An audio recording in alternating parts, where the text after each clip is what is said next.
Federal government could be holding as many as 30,000 illegal immigrant children by the end of August. That's what a senior official told the Washington Times today as the Trump administration doubles down on its policy of separating families at the border.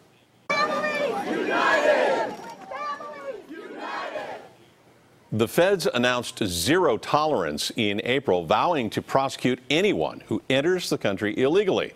So far, about 2,000 kids have been taken from their parents. The president had this to say today.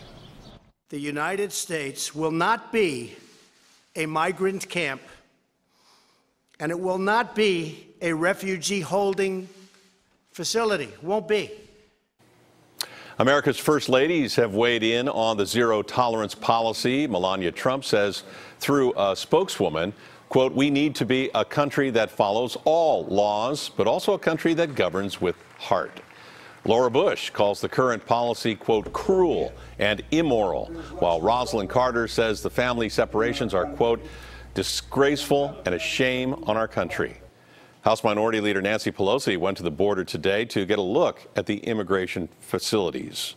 And reporter Michelle Gili was with Pelosi and joins us now from San Diego County. Hi, Michelle.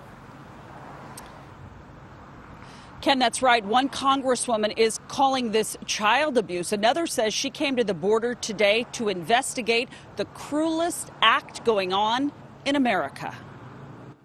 And so this is not an immigration issue. This is a humanitarian issue.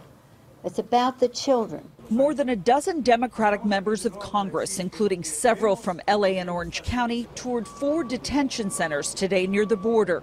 The goal, they say, is to continue to highlight the inhumanity of the president's zero tolerance policy, where children are separated from their parents as they try to enter the United States. That they had no chance to say goodbye to their kids, that they were put into a room in some instances and were just told that they weren't going to see their kids anymore, was heartbreaking.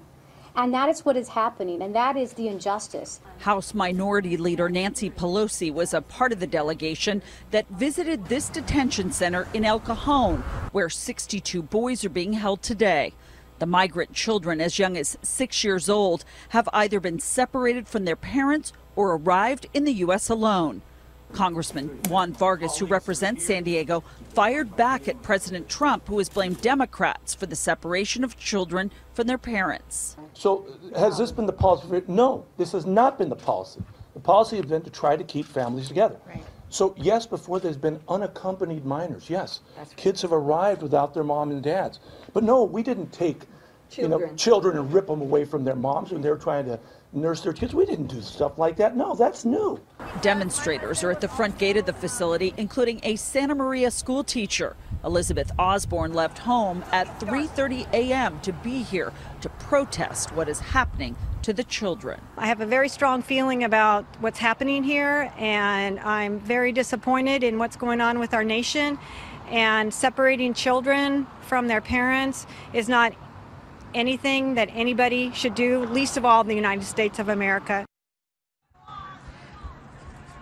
Now, there are different facilities for the girls. Those were not seen today. This delegation made it clear that President Trump started this and the president can end it. Live in El Cajon, I'm Michelle Gili. Ken, back to you. Michelle, thank you for that report. House Republicans are working on a bill that would end the policy of separating migrant families. It would also provide funding for a border wall that President Trump wants and impose some new limits on legal immigration.